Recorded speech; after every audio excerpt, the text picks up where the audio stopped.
হে hello everyone, আমি মনোমিতা। কেমন আছো সবাই? তো আজকে চলে এসেছি কিছু ফুল গাছ নিয়ে। শীতকাল পড়েছে আর নতুন নতুন সুন্দর ফুল গাছ না লাগালে হয়? তো আমিও বাদ থাকবো কেন, সুন্দর সুন্দর ফুল গাছ নিয়ে এসেছিলাম। অ্যাকচুয়ালি আমার এক পাশের দেওয়ালের মধ্যে আমি 4-5টা টব লাগিয়েছিলাম এবং সেগুলোর মধ্যে সারা বছরই ওই গোলাপ আর হচ্ছে তোমার জবা ফুল ফোটে। বেশ 2-2.5 বছর ধরে সুন্দর, মানে টানা সারা বছর ধরেই এরা ফুল দিচ্ছে।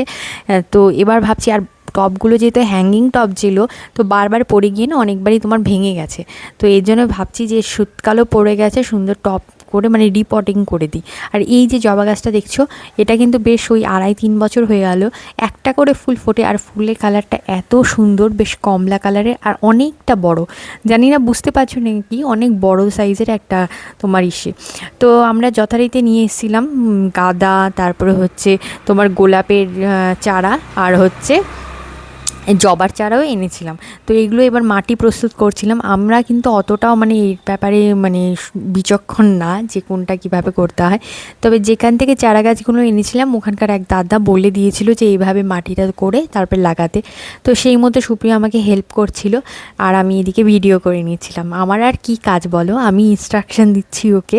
তো এদিকে দেখো তারা গাঁদাগুলো, এই তারা গাঁদা মানে শীতকালে গাঁদা ফুলের এত সুন্দর, ওখানে যখন নার্সারিতে গেছিলাম এত সুন্দর, মানে সমস্ত তারা গাঁদাগুলো বা এই গাঁদা ফুলের মানে ইস্যুগুলো ছিল, মানে লোভ সামলানো যাচ্ছিল না। ও হ্যাঁ, আর একটা কথা, এই লিস্টে কিন্তু পিটুনিয়া বাদ যায়নি। আমি কিন্তু পিটুনিয়াকেও নিয়ে এসেছি। শীতকাল হবে আর ঝোঁকা ঝোঁকা পিটুনিয়া মানে বসবে না, এটা হতে পারে? তো এদিকে আমি এই মাটির মধ্যে না ওই হাড় গুঁড়ো, তারপরে ভার্মি কম্পোস্ট, এগুলো দিয়েই আমি ডালগুলো লাগিয়ে দিয়েছিলাম। আসলে কি হচ্ছিল আমার, এটা আর একটা কথা, এটা হচ্ছে আমার গন্ধরাজের একটা ডাল। তো এই গাছটার একটা কি সমস্যা, এটা না বেশ অনেক বছর ধরে প্রথম প্রথম বেশ ভালোই ফুল দিয়েছিল, তারপর বেশ অনেক বছর হয়ে গেল ফুল দিচ্ছে না।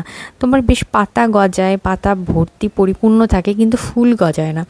তো দাদারা বললো এটাতে নাকি ফুল গজানোর ক্ষমতাটা একটু কম আছে। তো একটা দিল, কোনো একটা কিছুর দিল, তো বললো ওটা দিয়ে দিতে, তো এটার মধ্যে ফুল গজাবে। তো এবার মানে তোমার সমস্ত কিছু বসিয়ে রিপোর্টিং করে এবার হচ্ছে এগুলো বসিয়ে দিয়েছিলাম। এবার শুধু অপেক্ষার পালা যে কবে সুন্দর সুন্দর ফুল ফুটবে, আর সেগুলো সব কিছু তোমাদের সাথে শেয়ার করব। শীতকালে এই সুন্দর সুন্দর ফুলগুলোর সাথে যেন আমাদের সবাদের জীবনেই সুন্দর সুন্দর মুহূর্ত চলে আসে, এটাই কামনা করি।